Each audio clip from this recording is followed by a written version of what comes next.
मुंबई की व्यस्त सड़कों पर रोहन नाम का एक युवक रहता था।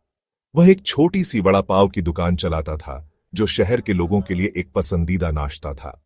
रोहन की दुकान अपने स्वादिष्ट वड़ा पाव के लिए जानी जाती थी, लेकिन जो इसे वास्तव में विशेष बनाता था, वह था जादुई सामग्री जो वह हर बैच में जोड़ता था। रोहन ने अपनी दादी के अलमीरा में एक पुरानी किताब खोजी थी, जिसमें एक गुप्त सामग्री का उल्लेख था जो किसी भी भोजन को अविश्वसनीय रूप से स्वादिष्ट बना देती थी। यह सामग्री एक विशेष मसालों और जड़ी बूटियों का मिश्रण थी, जो पीढ़ियों से उसके परिवार में चली आ रही थी। रोहन ने इस जादुई सामग्री को अपने वड़ा पाव में जोड़ा, जिससे यह शहर के फूडीज के बीच एक सनसनी बन गया। एक दिन कुछ व्यस्त ऑफिस कार्यकर्ता अपने लंच ब्रेक के दौरान रोहन की दुकान पर पहुंचे। वे स्वाद और सुगंध से प्रभावित हुए। बात तेजी से फैल गई और जल्द ही पूरे शहर से लोग रोहन की दुकान पर आने लगे।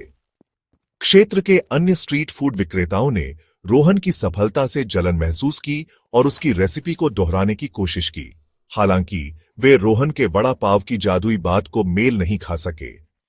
रोहन की दुकान मुंबई में एक प्रिय संस्था बन गई, जिसमें लोग दूर दूर से उसके जादुई वड़ा पाव का स्वाद लेने आते थे।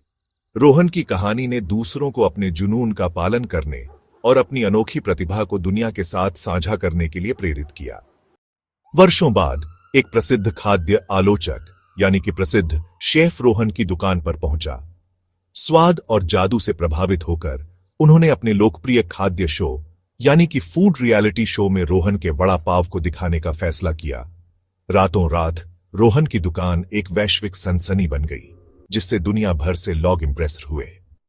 रोहन की सफलता ने उन्हें शहर भर में वड़ा पाव की दुकानों की एक श्रृंखला यानी कि फ्रेंचाइज खोलने के लिए प्रेरित किया, जिससे कई युवाओं के लिए रोजगार के अवसर पैदा हुए। वह अपने विनम्र शुरुआत को कभी नहीं भूले और दुनिया के साथ अपने जादुई वड़ा पाव को साझा करना जारी रखा। जहां भी वह जाते थे, खुशी और आनंद फैलाते थे।